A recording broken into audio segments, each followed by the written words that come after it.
శ్రీ గురుభ్యో నమ. భగవద్గీత 9వ అధ్యాయం రాజవిద్య రాజగుఖ్య యోగము నుండి ఈవేళ మనం 7వ శ్లోకాన్ని సర్వభ్రాంతులు విడనాడి ఆత్మశుద్ధితో పరిశీలన చేసుకుందాం. సర్వభూతాని కౌంతేయ ప్రకృతిం యాంతి మామికాం కల్పక్షయే పునస్తాని కల్పాధౌ విసృజామ్యహం.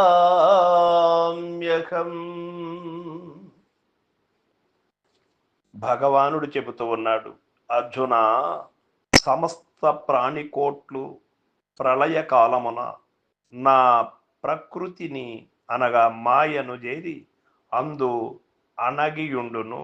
తిరిగి సృష్టి కాలమున వానిని నేను సృజించుచుందును అని చెబుతూ ఉన్నాడు భగవానుడు. జీవులు ప్రకృతికి అనగా మాయకు లోబడి ఉన్నారు. ప్రకృతి పరమాత్మకు లోబడి ఉన్నది. కనుకని మామికాం, నా సంబంధమైన ప్రకృతి లేక నా స్వాధీనమందున్న ప్రకృతి అని శ్రీకృష్ణమూర్తి చే చెప్పబడిను. మాయాంతు ప్రకృతిం విద్ధి మాయినంతు మహేశ్వరం అను శృతి వాక్యమి అర్థమునే కదా తెలియచేయుచున్నది. ఈ అర్థమునే కదా బోధించుతున్నది. ప్రకృతి ఏ మాయ, ఆ ప్రకృతిని మాయను స్వాధీనపరుచుకొనిన వాడే మహేశ్వరుడు. దీనిని బట్టి ప్రకృతిని జయించుటకు, మాయను స్వాధీనపరుచుకొనుటకు సర్వేశ్వరుని యొక్క సహాయము, అనుగ్రహము ఎంతేని ఆవశ్యకమై ఉన్నదని స్పష్టమవుతున్నది.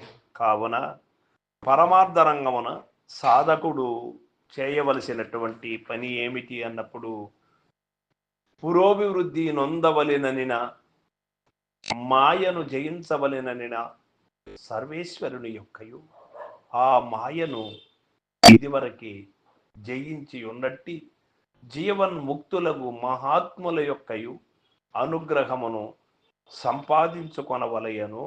అప్పుడే అతడు సులభముగా గట్టెక్కగలడు. ప్రకృతికి లోబడిన వారందరూ ఈ శ్లోకమున చెప్పబడినట్లు సృష్టి కాలమున పుట్టుచు, ప్రళయ కాలమున లయించుచు, రాకడ పోకడలు కలిగి యుందురు. ఆ సంస్మృతి నుండి తప్పించుకొనవలెననిన మాయాధీశుడగు పరమాత్మను జీవుడు ఆశ్రయించియే తీరవలెను అని చాట తెల్లు చేశారు విద్యా ప్రకాశానందగిరి వారులు. విద్యా ప్రకాశానందగిరి స్వాముల వారు ఇచ్చినటువంటి భావాన్ని మనం ఉదాహరణగా తీసుకొని మన అనుభవములు పంచుకుంటూ ఉన్నాం. ఇక్కడ ప్రతి ఒక్క ప్రాణి కూడా ప్రకృతిని ఆశ్రయించి ప్రకృతితో మమేకమై దృక్కు దృశ్య దృష్టికి లోనైనటువంటి వారు మానవుడు మళ్ళీ జన్మములకు కారణం అవ్వాల్సినది.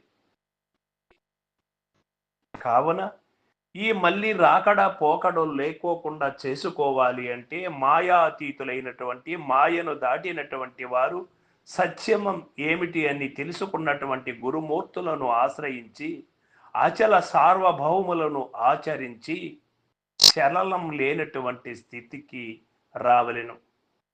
చలనము కలిగినటువంటి ప్రపంచంలో ఉంటూ చలనము కలిగినటువంటి జీవుడును ఈ చిత్తమును చలనము లేనటువంటి స్థితికి తెచ్చుకోవాలి అంటే ఏ మార్గము లేదు. ఉన్నది ఏకైక మార్గం ఒకటి, సద్గురుమూర్తిని ఆచరించడమే. సద్గురుమూర్తి చెప్పినటువంటి మాటలను అనుసరించడమే. సద్గురుమూర్తి యొక్క పాదములను బట్టి సేవించినప్పుడు సద్గురుమూర్తి ఇచ్చు పదములను మరొక జపించినటువంటి వాడు ఈ ప్రకృతి మాయా శక్తి నుండి బయటపడడే గాని ఇంకా ఎవరు కూడా ఈ మాయా శక్తి నుండి బయటపడలేడు. ఎందుచేత అంటే సాలిపురుగు తనలో ఉన్నటువంటి జిగురును తానే అల్లుకొని ఆ సాలిపురుగు తానల్లుకున్నటువంటి గూడులో తానే పతనమవుతుంది బయట రాలేకుండా. అదే విధంగా మానవుడు మాయకు లోనై తనకు అన్నీ తెలుసును అని శబ్దస్పర్శ రూపరసగంధ వశములకు లోనై దానిలో పడి పతనమవుతూ ఉన్నాడు. ఈ సత్యాన్ని తెలుసుకున్నటువంటి మానవుడు ఖచ్చితంగా గురువుని ఆచరిస్తాడు. గురువు శరణు వేడతాడు. గురుమూర్తికై అన్వేషణ చేస్తాడు.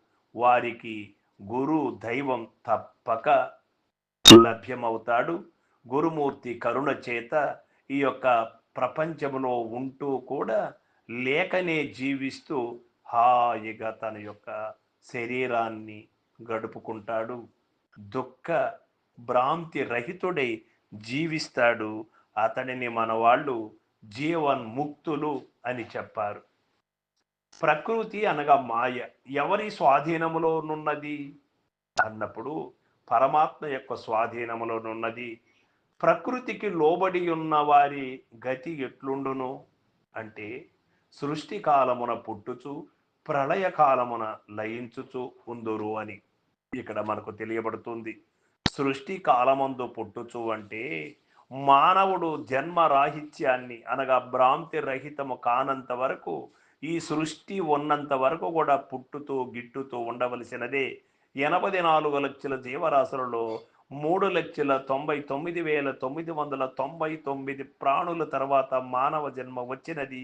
ఇది ఉత్కృష్టమైన జన్మము అని మనం పుస్తకముల ద్వారా చదువుకున్నాం, పెద్దలు చెప్పగా విన్నాం.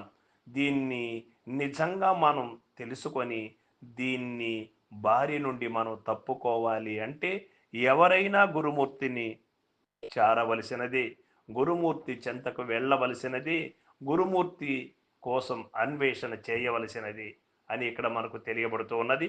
సర్వం సద్గురు పాదార్పణమస్తు. జై గురుదేవ.